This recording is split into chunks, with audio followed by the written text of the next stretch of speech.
everyone, this is Lou Powell, and today I am joined by Marko Muellner, who is our leader of our CX acceleration team. Welcome, Marko.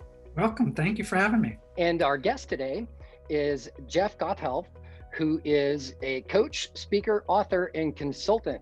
Welcome, and thank you for joining us, Jeff. My pleasure to be here, Lou. Thanks so much for having me.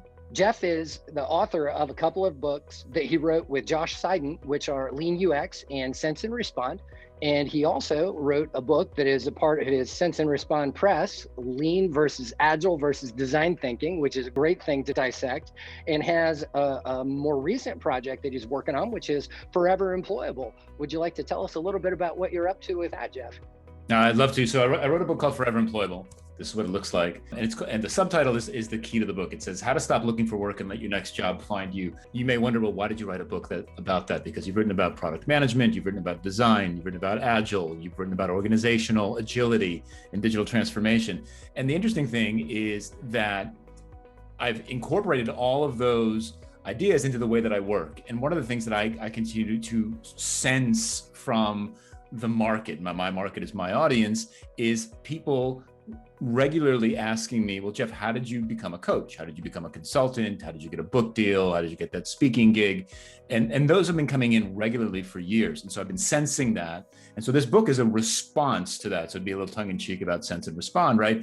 This book is a response to that feedback. It starts with my story, but shares lots of other people's stories about how to take your experience and your expertise and build a career safety net out of it, to build a reputation, recognized expertise, and an audience that begins to generate opportunities towards you instead of you having to chase them.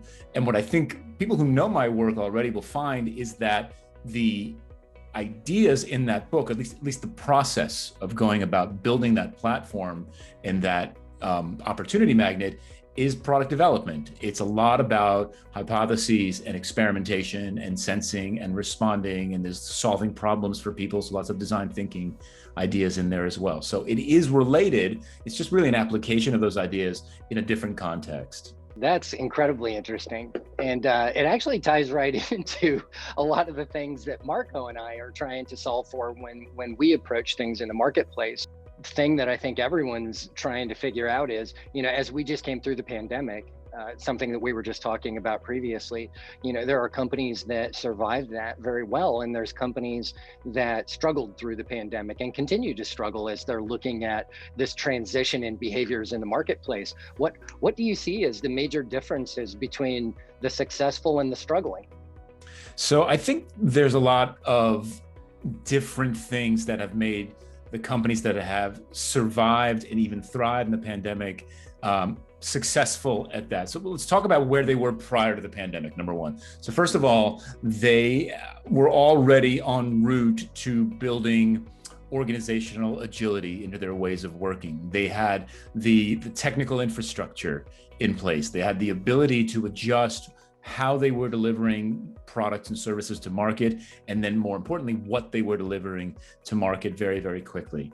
They had an organization where there was enough motivation, incentive, and frankly, psychological safety for people to be creative and to be innovative, or at least they were en route to doing that. And so that when the time came to exercise those muscles, people were used to it already. There was already some practice behind it. And there wasn't that fear of coming up with an idea that's going to get smacked down or even reprimanded for that.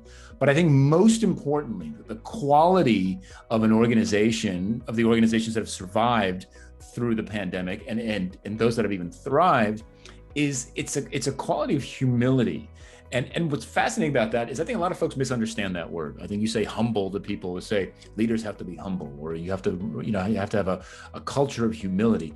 And people take that the wrong way. I think a lot of folks see it as an abdication of leadership or an abdication of vision, right? We're not going to tell people what to do because we're humble. That's not the case at all.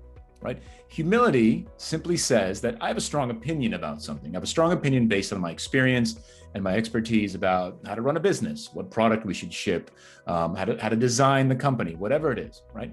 But in the face of evidence or in the face of change and therefore new evidence, I'm willing to change my mind. That's it.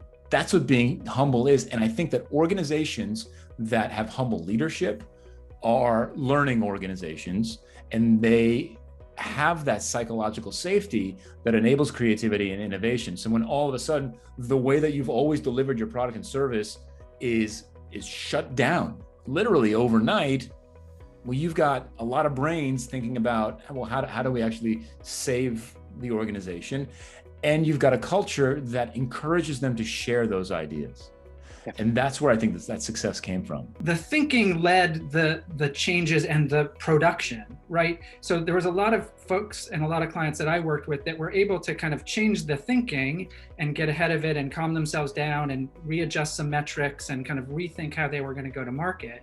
But the ability to actually kind of adjust the ship, as it were, and really start to change the way they actually got to market and delivered products, that took a while. That took to Q4, even into Q1 before they were really able to bring that out. And frankly, I'm still seeing that now, right? I think Apple released a product yesterday that like has a great video conference camera finally, right? Like it just like the thinking can be there, but the actual means of production to change the way organizations actually function has been a little bit longer tail. Have you seen that too?